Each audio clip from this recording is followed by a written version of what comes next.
Vamos a ir ahí a nuestras Biblias, el libro de Nehemías. Vamos a estar estudiando hoy los capítulos 9 y 10 del libro de Nehemías. Y creo que ha sido lindo poder estar estudiando este libro, aprendiendo un poco de liderazgo y sobre todo de vida cristiana, de cómo nosotros debemos comportarnos, no solamente en la vida religiosa, pero también allá afuera, ¿verdad? Así que muy contentos de poder ver lo que Dios está haciendo en nuestros corazones. Escuchaba la vez pasada, alguien me decía, pues el sermón habló a mi corazón. Y yo creo que cuando la palabra de Dios habla a nuestros corazones, eso nos trae gozo, porque somos parte del cuerpo de Cristo y eso es lo que queremos que esté pasando, que el Señor hable a nuestros corazones. Hoy vamos a estar viendo la acción de confesar de un pueblo. Este pueblo se arrepintió de corazón ante Dios y el hecho de confesar nos trae gozo a nuestra vida. Yo no sé si a usted algún día le ha tocado confesar algo en su vida, quizás a un amigo, puede ser a Dios, pero eso le trae una liberación dentro de su corazón que usted dice, wow. Fue quizás vergonzoso, fue difícil, pero a la hora de que yo confesé esto, eso me trajo un gozo a mi corazón. Yo espero que usted lo haya experimentado de la manera que yo lo he experimentado también. Así que el pueblo de Israel había estado escuchando la Torá en los versículos 6, en los versículos 7 y 8, si recordamos, en el último sermón. Y ellos comenzaron a llorar, ¿recuerdan? Ellos comenzaron a llorar recordando las veces que, al escuchar la ley, ellos comenzaron a llorar. Y Nehemías lo que les dice a ellos es, ¿por qué lloran? No lloren, que ahorita es tiempo de fiesta y lo que vamos a hacer, vamos a celebrar. Y entonces, allí vemos de que ellos continuaron celebrando. Recuerdan que los muros acababan de ser terminados, en 52 días se habían terminado los muros de la ciudad y ahora ellos escuchan la palabra del escriba Esdras y entonces por eso es que ellos están llorando al escuchar la palabra de Dios.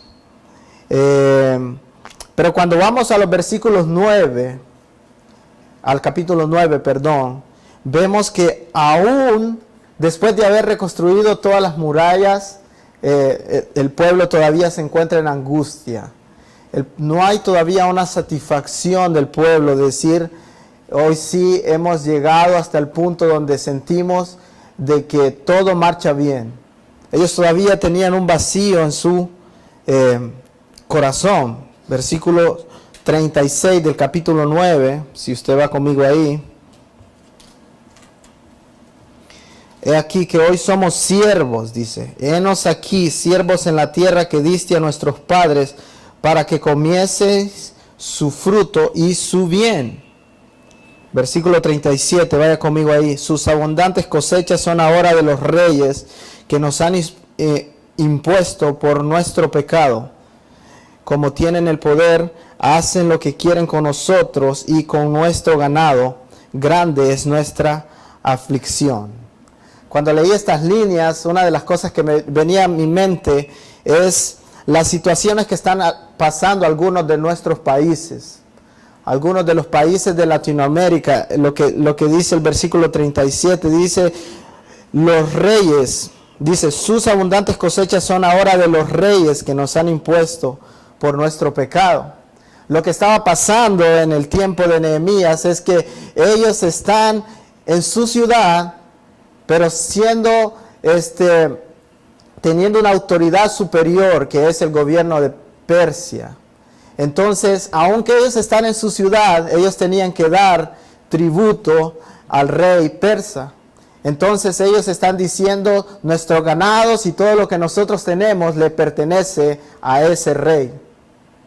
Pero miren lo que dice el escritor ahí. Él dice, por causa de nuestro pecado nosotros nos encontramos así. Y a veces me pregunto, ¿por qué en nuestros países, por qué hay tanta maldad en el mundo y por qué tanta situación mala pasando? Y yo creo que una de las cosas que nosotros tenemos que llegar a entender es que nosotros somos pecadores. Y por causa del pecado, el mundo está como está. Y mira, esta gente no le da vuelta al asunto acerca del porqué de la situación que ellos están pasando. Ellos reconocen claramente que la causa de esa aflicción es el pecado. No solamente el pecado en el que ellos han estado ahí, están actualmente, sino que el pecado por el cual han pasado sus padres. Y eso ha venido de generación en generación. En los versículos 4 y 5 se menciona que los levitas, los asistentes de los sacerdotes, clamaron a Dios por desesperación, por esa desesperación en la cual se encontraban. Vamos al capítulo 9, versículos 4 y 5. Luego se levantaron sobre la grada los levitas, y da los nombres ahí de los levitas, y dice, y clamaron en voz alta a Jehová, su Dios. Y dijeron los levitas, levantaos, bendecid a Jehová vuestro Dios desde la eternidad hasta la eternidad, y bendígase el nombre tuyo, glorioso y alto sobre toda bendición y alabanza. Entonces los levitas vienen y se levantan en una oración que ellos van a dirigir. Y en medio de esta oración vamos a ver cómo el pueblo, en medio de la desesperación, ellos claman a Dios. Y lo que vamos a estar aprendiendo nosotros es cómo en medio de nuestra desesperación, en medio de la dificultad por la que nosotros estamos pasando, cómo podemos dirigirnos a Dios en medio de esa circunstancia. Y lo importante de eso es que probablemente usted ahorita no se encuentre en una circunstancia tan desastrosa o tan difícil como la que se encontraba esta gente, aunque algunos de ustedes sí se encuentran así. Pero déjame decirte que si tú no estás todavía ahí, vas a pasar por ahí. Porque es la vida normal. Estamos rodeados de pecado y por causa de eso nosotros pasamos por dificultades. Y no solamente eso, sino que también para el cristiano, dice la Biblia que en el mundo tendremos aflicción. Así que necesitamos llegar a entender que eso es parte de la vida de un cristiano. Entonces, probablemente tu problema sea el matrimonio ahora, probablemente tus hijos, probablemente tu misma iglesia, probablemente tus amistades. Cualquier cosa en la vida puede estar causándote una preocupación que no te trae gozo. ¿Y cómo nos dirigimos a Dios en el momento en que nosotros estamos pasando tribulación, así como lo estaba pasando el pueblo de Israel? Y lo que vamos a ver aquí es que los levitas fueron a orar a Dios, y cuando ellos están orando, lo que oran a Dios es la misma palabra de Dios, y lo que ellos comienzan a hablar es la historia de salvación que Dios ha tenido con el pueblo de Israel. Y ellos comienzan a recordar la historia.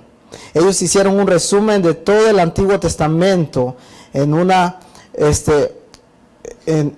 versículos que van desde el 6 al 31, y vamos a estar viendo.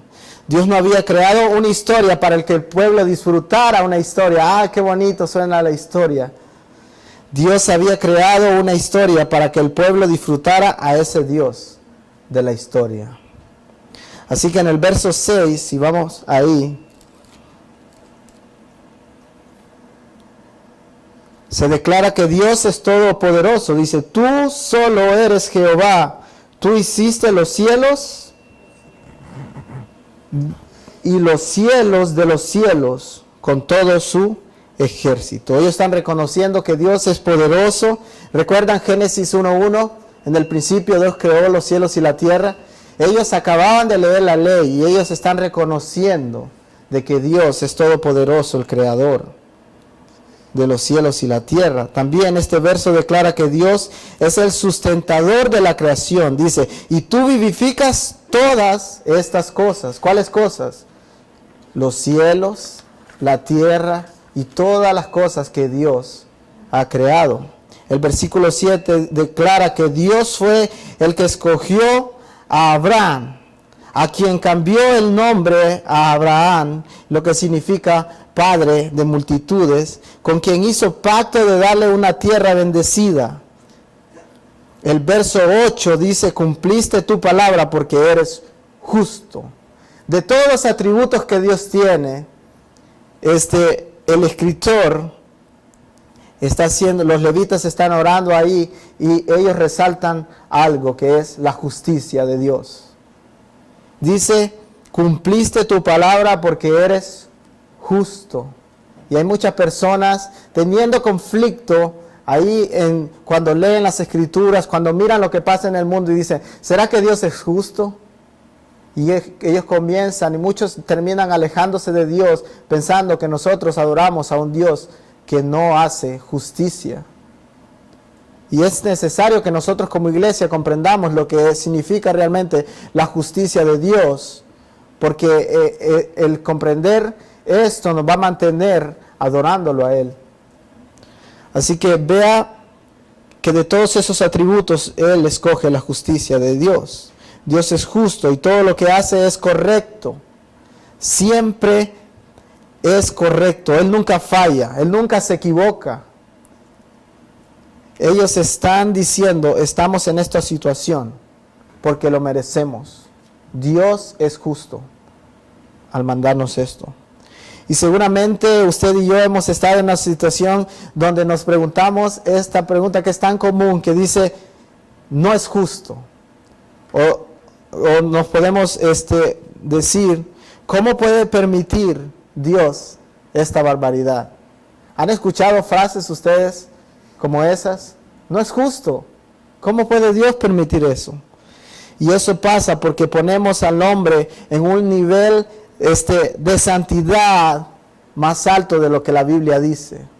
Pensamos que nosotros podemos llegar a Dios con nuestra propia santidad.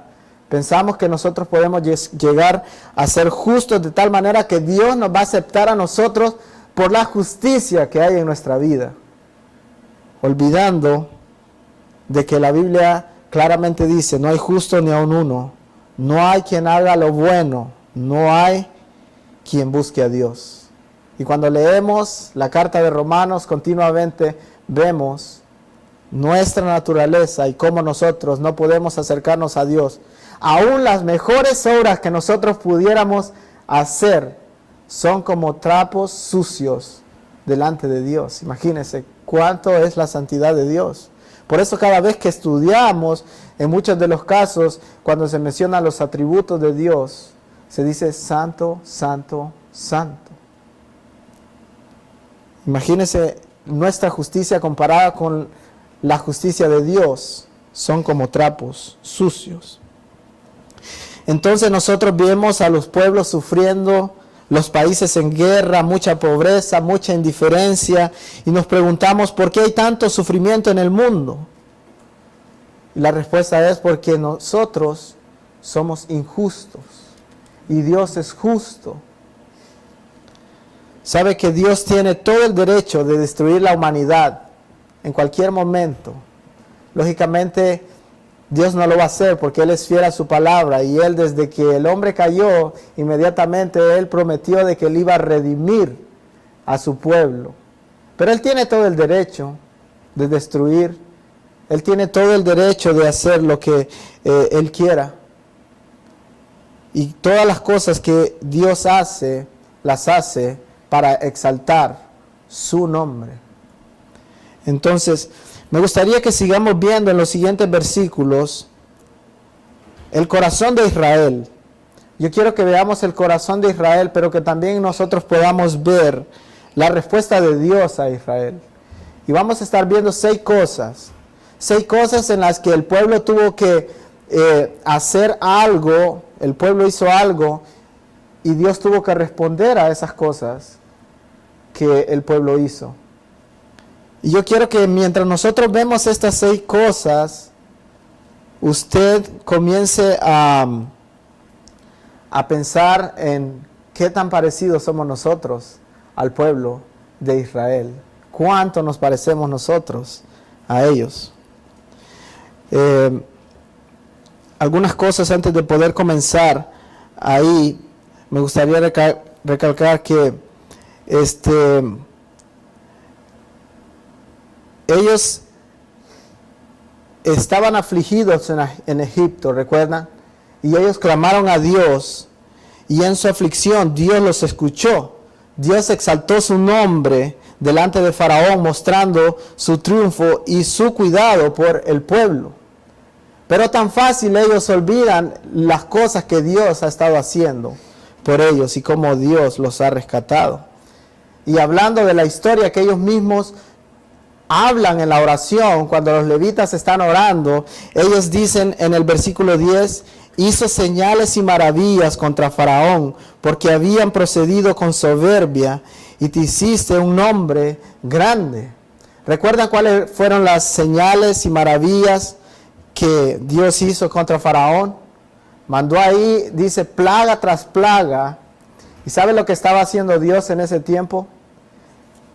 Cada una de las personas que vivían en Egipto, que no adoraban a Jehová, ellos tenían diferentes dioses que decían, este es el Dios de la fertilidad, este es el Dios que provee la comida, este es el Dios que nos ayuda a nosotros cuando hacemos las siembras. Y Dios comienza a mandar plagas, destruyendo cada una de esas cosas, destruyendo los animales, destruyendo todas las plantas, y Dios comienza a humillar cada uno de esos dioses que las personas tenían en Egipto.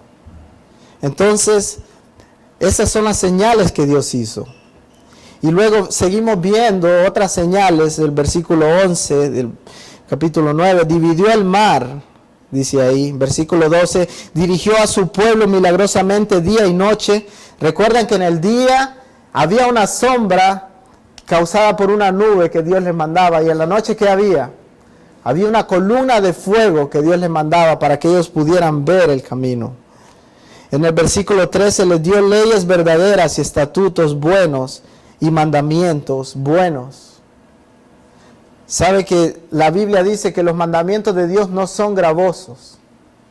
Pero para nosotros muchas veces, como somos tan necios, pensamos de que eso es para que nosotros suframos.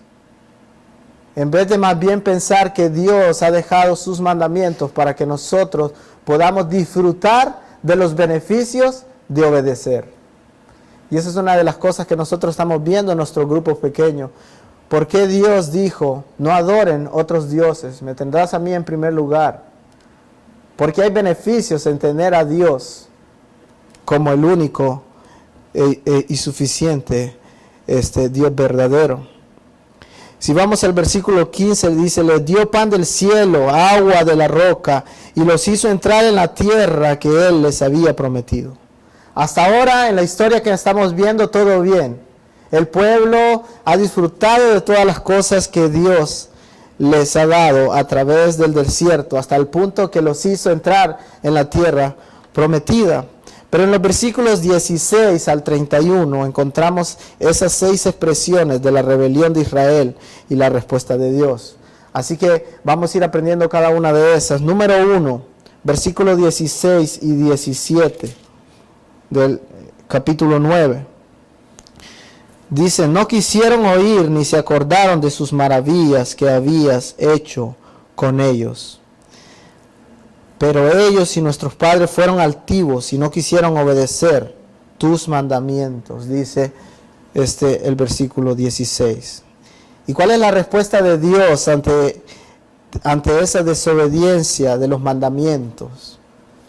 Pero tú no los abandonaste porque eres Dios perdonador, clemente y compasivo, lento para la ira y grande en amor, dice el versículo 17. Si lee conmigo nuevamente el versículo 17, dice, no quisieron oír, ni se acordaron de tus maravillas, dice la primera parte, que habías hecho con ellos. Antes endurecieron su cerviz y en su rebelión pensaron poner caudillo para volverse a su servidumbre. Pero tú eres Dios, que perdonas, clemente y piadoso, tardo para la ira y grande en misericordia, porque no los abandonaste. Mire cómo es Dios. a pesar de que ellos no obedecieron los mandamientos de Dios, Él no los abandona. Él no abandona a su pueblo.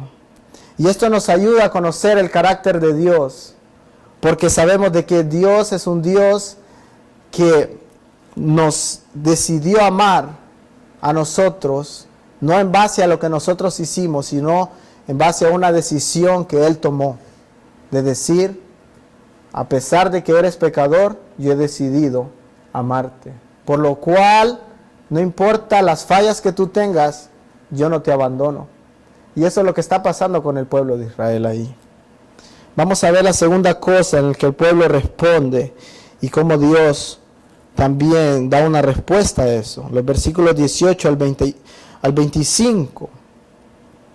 Si me puede acompañar ahí, lo vamos a leer. Dice: además, cuando hicieron para sí becerro de fundición y dijeron, este es tu Dios que te hizo subir de Egipto, y cometieron grandes abominaciones, tú con todo, por tus muchas misericordias, no los abandonaste en el desierto. La columna de nube no se apartó de ellos de día para guardarlos por el camino, ni de noche la columna de fuego para alumbrarles el camino por el cual habían de ir. Versículo 20. Y enviaste tú buen espíritu para enseñarles, y no retiraste tu maná de su boca, y agua les diste para su sed.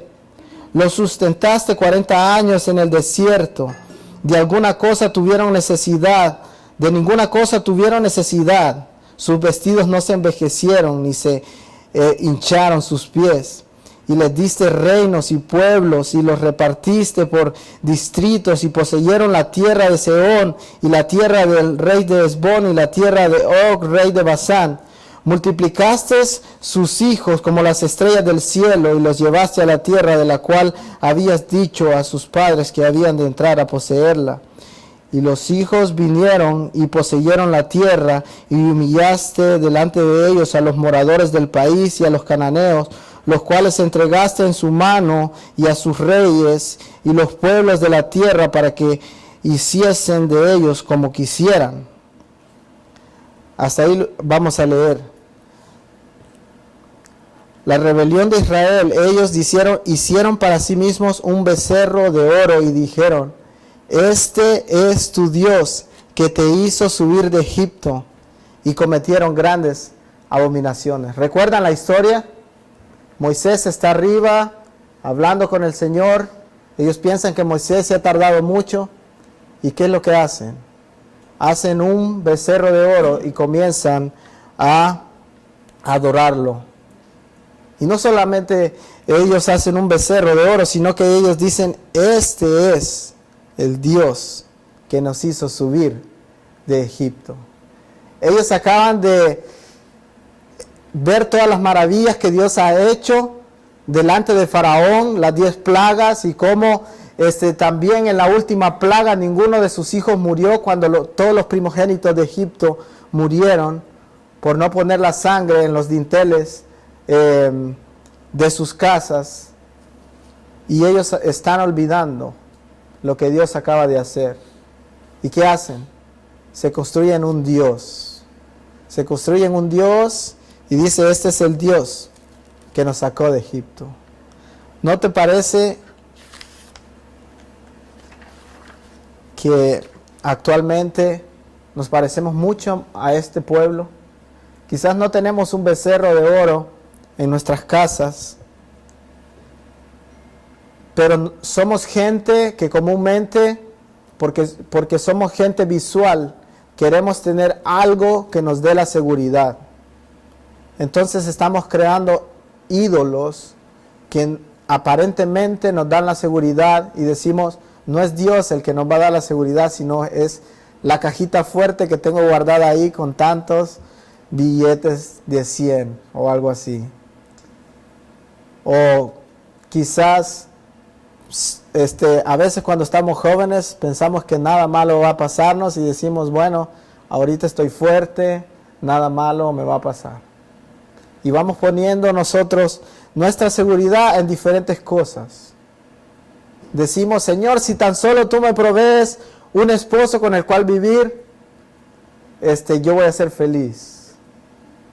Entonces decimos, mi seguridad depende en esa cosa que tú me vas a dar.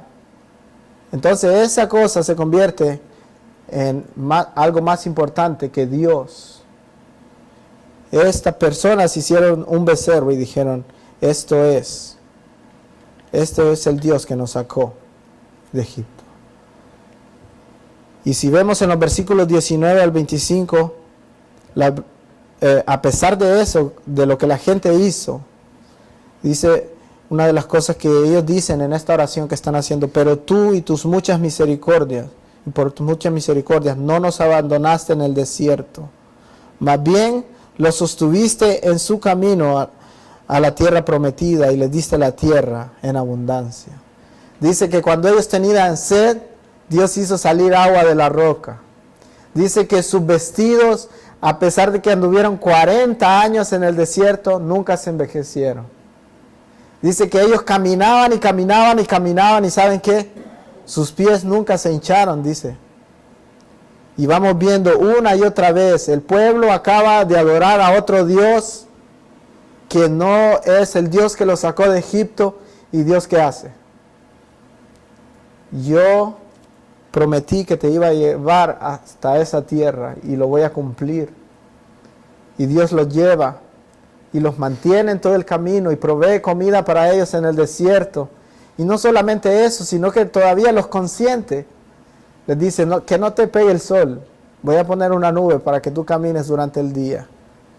Que no te pegue frío y que no camines ahí en la oscuridad. Voy a poner una columna de fuego que te dirija. Tan bueno es nuestro Dios. Y cuando leía esto, recordaba tantas veces, que he quitado a Dios y he puesto ese becerro en primer lugar. Y Dios ha venido a mí y ha dicho, todavía sigo teniendo misericordia de ti. Todavía voy a cumplir mi promesa de que aquellos que yo escogí desde antes de la fundación del mundo, yo los voy a salvar y voy a cumplir esa promesa hasta que todos estén reunidos allá, en el fin de la historia. Número 3, versículos 26 y 27. Rechazaron tu ley y mataron a tus profetas, que los convocaban a volverse a ti, e hicieron grandes abominaciones. Versículo 26. ¿Sabe? El tiempo de antes no era el tiempo de los profetas de hoy. Los profetas de hoy claman y dicen, nosotros hemos sido llamados para ser sacerdotes y estar ahí en una posición alta, que todos nos sirvan y ganar mucho dinero. Esos profetas son falsos. Pero en el tiempo de los profetas antiguos, el pueblo odiaba a los profetas porque los profetas les decían la realidad en sus caras. Y ellos no podían omitir lo que Dios les decía que dijeran al pueblo. Estas eran personas fieles. En muchos de los casos, los profetas tuvieron que huir para ir y esconderse en diferentes lugares. En muchos de los casos, los profetas fueron perseguidos por su mismo pueblo, porque ellos estaban dando la palabra de Dios, y esto chocaba ante los ojos de las personas que escuchaban. Y la respuesta de Dios es, los entregaste en manos de sus enemigos, los cuales los afligieron. Entonces, por primera vez aquí vemos el juicio de Dios.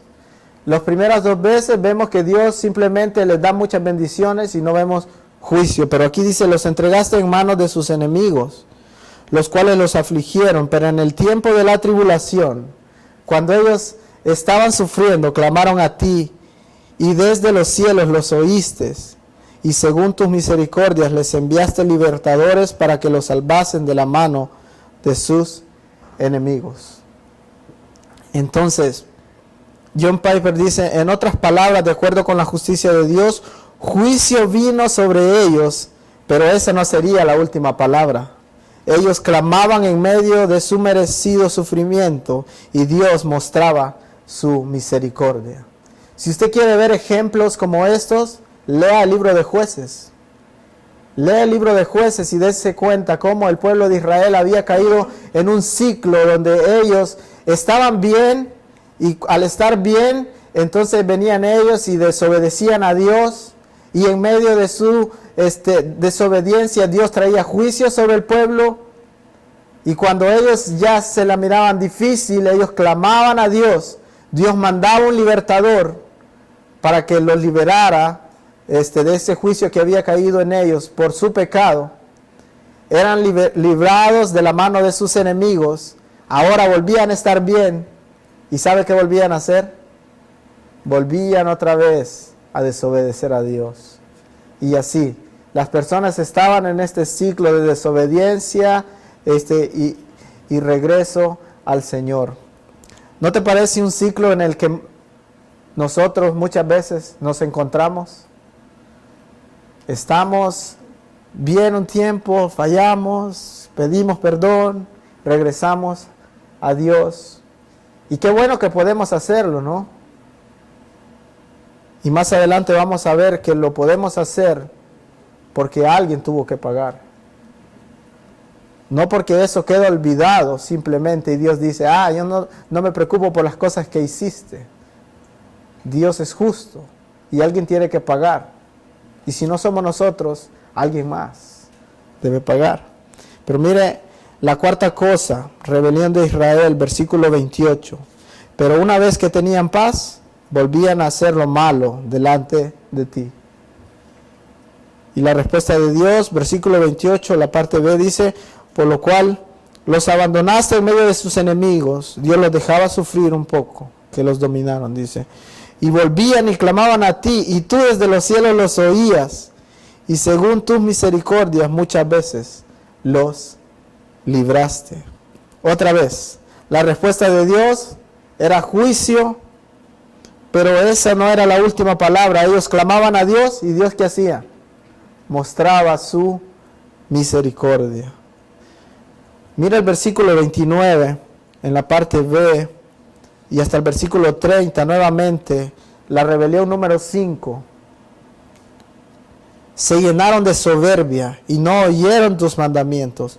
Pecaron contra tus normas, te rechazaron, fueron tercos y no quisieron escuchar. Versículo 30, la respuesta de Dios. Los soportaste por muchos años, les testificaste con tu espíritu por medio de tus profetas. A pesar de que ellos rechazaban la voz de los profetas, Dios seguía enviando personas que les hablaran. A pesar de su desobediencia, siempre había ahí entre medio de ellos la voz de Dios que le decía, regresa a mí, yo quiero que estés conmigo. El adorarme a mí es el mejor camino que tú puedes experimentar. Y la gente dice que actuó con soberbia y no oyeron los mandamientos de Dios. Pecaron contra sus normas. Fueron tercos y no quisieron escuchar. ¿No te parece que estamos en una generación muy parecida también? Vamos y hablamos a la gente y la gente no quiere escuchar. Sin embargo, tenemos que obedecer lo que Dios nos ha dicho, de ir y predicar el Evangelio y anunciar a aquellos que hay una esperanza.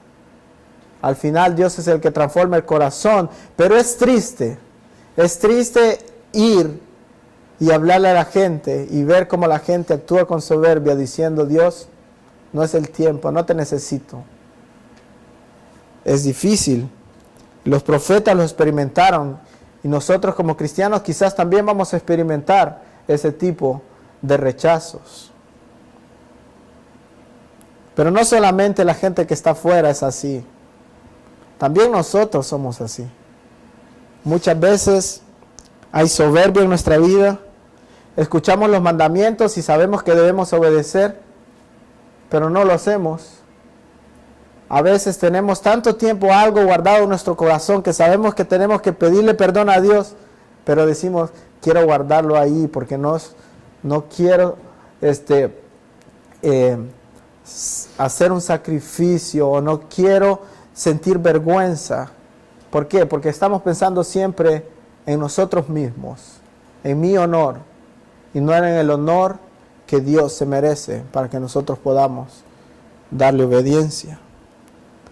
Sigamos ahí ya casi llegando al último. Dice el versículo 30b y el versículo 31, la rebelión de Israel, pero ellos no quisieron escuchar. La respuesta de Dios: por lo cual los entregaste en manos de los pueblos de la tierra. Mas por tus muchas misericordias no los consumiste, ni los abandonaste, porque eres clemente y misericordioso. Mire cómo es la bondad de Dios. En vez de Dios destruirlos, en vez de Dios destruir a ese pueblo desobediente, Él les da una oportunidad más.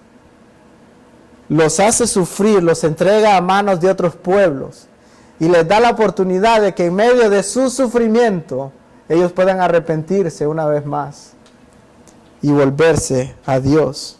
Por la tercera vez se menciona el juicio de Dios, pero esa no era la última palabra. Ahí no termina la historia. ¿Cómo reaccionaron ante esta sexta respuesta de Dios? Nuevamente en el verso 32 vemos un clamor de parte del pueblo. Leamos el versículo 32. Ahora pues, Dios nuestro, Dios grande, fuerte, temible, que guardas el pacto y la misericordia, no sea tenido en poco delante de ti todo el sufrimiento que ha alcanzado a nuestros reyes y a nuestros príncipes, a nuestros sacerdotes, a nuestros profetas y a nuestros padres y a todo tu pueblo desde los días de los reyes de Asiria hasta este día. Entonces ahora ellos están sufriendo. ¿Por causa de qué?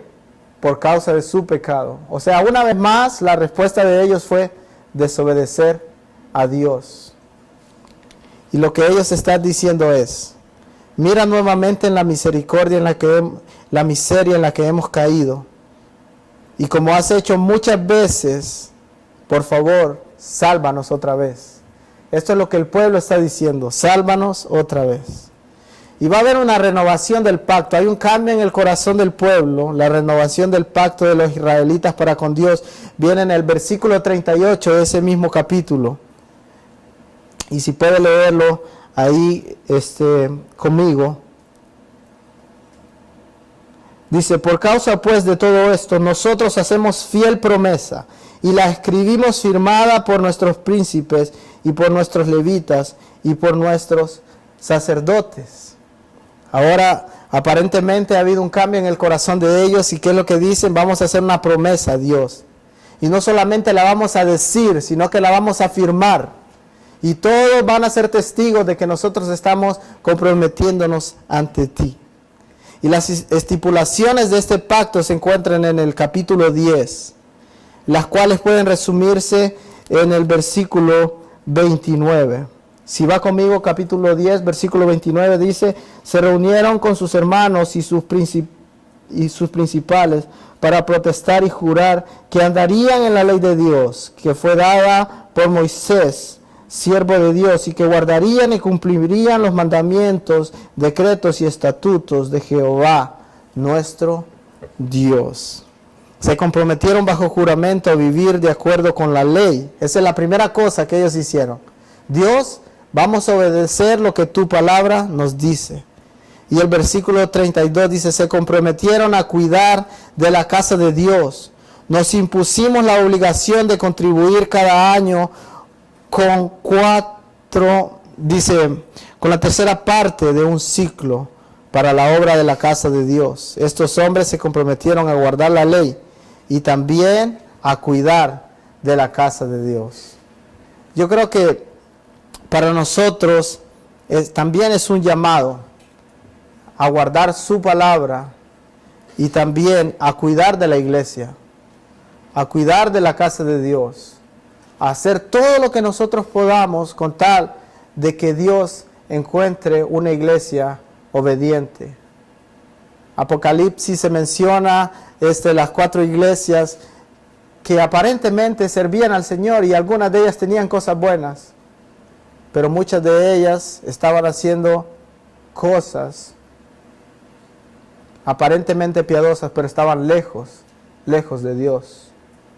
Y yo creo que Dios nos está diciendo, yo quiero también que tú te comprometas de esta manera, que aprendas a guardar la ley, que aprendas a guardar la palabra, que aprendas a estudiar la palabra y a obedecerla. Y en la manera en que nosotros estudiamos la palabra, vamos a tener mucho más amor por la iglesia, la cual es la novia de Cristo, por la cual Él vendrá un día y nos encontraremos para reunirnos para siempre con Él. Así que, a manera de conclusión, una conclusión un poco larga, la acción de confesar y el arrepentimiento nos devuelven el gozo en nuestras vidas. Dios hoy está esperando que a través de la fe hay un cambio auténtico en nuestro corazón.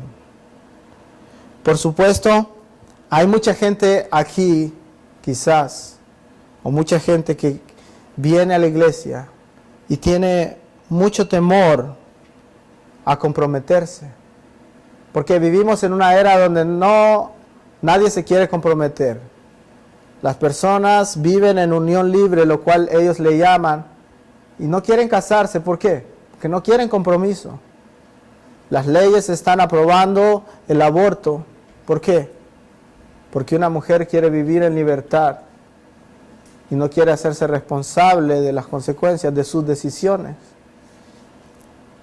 A veces nosotros no queremos cargos, no queremos que nos den un nombre en la iglesia. ¿Por qué? Porque implica trabajo dentro del cuerpo de Cristo. Implica comprometernos a santidad. Implica comprometernos a tener paz. Entonces, no queremos compromisos. Pero vemos el corazón de este pueblo que dice, nos comprometemos a guardar tu ley. Nos comprometemos a cuidar de tu casa, Dios. Así que, seguramente nos vamos a equivocar en el camino, sí. ¿Tenemos miedo al fracaso? Claro que sí. Pero la esperanza que tenemos es que al final vamos a tener victoria. Al final no seremos avergonzados. Por eso no tengamos miedo de hacer compromisos ante Dios, porque Él mismo es el que nos ayudará a cumplir ese tipo de compromisos. Yo recuerdo yendo a un campamento año tras año. El primer mes duré con mi compromiso. El primer año que fui, al final teníamos una fogata, y en esa fogata nosotros hacíamos algo simbólico. Agarrábamos un pedazo de madera, lo tirábamos al fuego y decíamos, Señor, hoy estoy haciendo un compromiso contigo de servirte, de ser fiel, de ser santo. Un mes duró mi primer compromiso. Gracias a Dios el campamento se hacía cada año. En el segundo año, más o menos duró unos 3 meses mi compromiso. Y así, cada vez, el tercer año fue durando un poco más. En el cuarto año dije, Señor, yo no quiero comprometerme contigo por todas las cosas en las que te he fallado y me da vergüenza. Sin embargo, al final dije, quiero comprometerme contigo y yo espero que tú seas el que me ayude a guardar este pacto que yo estoy haciendo contigo.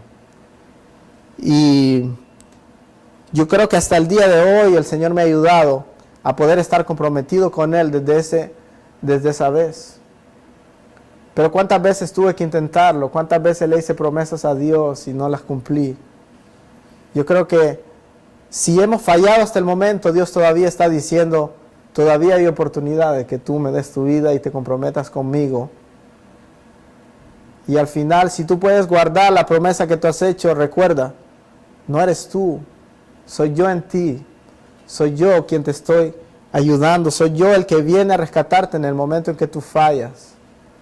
Así que no tengamos miedo de comprometernos con Dios. Seguramente hay muchas personas que están pensando ahora, ¿no te parece que Dios subestima su santidad y su gloria al permitir que pecadores tan grandes lleguen a estar en su gloria? ¿No te parece que Dios está ahí manchando su nombre al permitir que adúlteros, idólatras, asesinos y todos los pecados más grandes que nosotros podamos imaginarnos tengan un lugar en el cielo? Pareciera que Dios no es justo. Y la respuesta a esa acusación es, y voy a leer las palabras de John Piper, dice, era el plan de Dios. En el plan de Dios estaba la muerte del Hijo. Y la sangre del ser más valioso del universo fue derramada en la cruz como una manera en la que Dios dice, de esa magnitud es mi odio por el pecado, y así es como amo tanto yo mi gloria. Nunca vuelvas a pensar que mi misericordia es barata, o que hay un conflicto con la manera en que yo muestro justicia, porque de una vez y para siempre limpié el honor de mi nombre, y mi justicia permanece para siempre, en beneficio de todos aquellos que confían en mi Hijo Jesucristo. Así que si pensamos que Dios no es justo, de que cómo Dios permite que este tipo de personas lleguen a estar en su gloria, la respuesta es, alguien tuvo que pagar por ellos. ¿Y quién? ¿Quién pagó por ellos?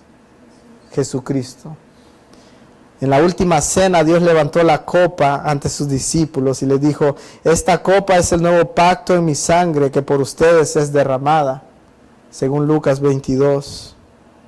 Y la promesa de un nuevo pacto. Y lo que Dios está diciendo en este nuevo pacto es, les daré un nuevo corazón y les infundiré un nuevo espíritu, infundiré mi espíritu sobre ustedes y haré que sigan mis mandamientos y que obedezcan mis leyes. Según Ezequiel 36, 26. Por esa sangre pagada con alto precio somos llenados, somos sellados por el Espíritu para el día de la redención. El día en que Dios vendrá. El día viene y realmente viene cuando no habrá más pecado, hermanos. Pero mientras esperamos ese día, sigamos luchando contra el pecado, sigamos luchando para agradar a Dios, recordando que nuestra fortaleza está en Él. El interminable ciclo de pecado, misericordia. Pecamos y Dios tiene misericordia. Fracasamos y Dios tiene misericordia. Un día terminará. Un día terminará y Jesús lo aseguró con el pacto hecho con su sangre.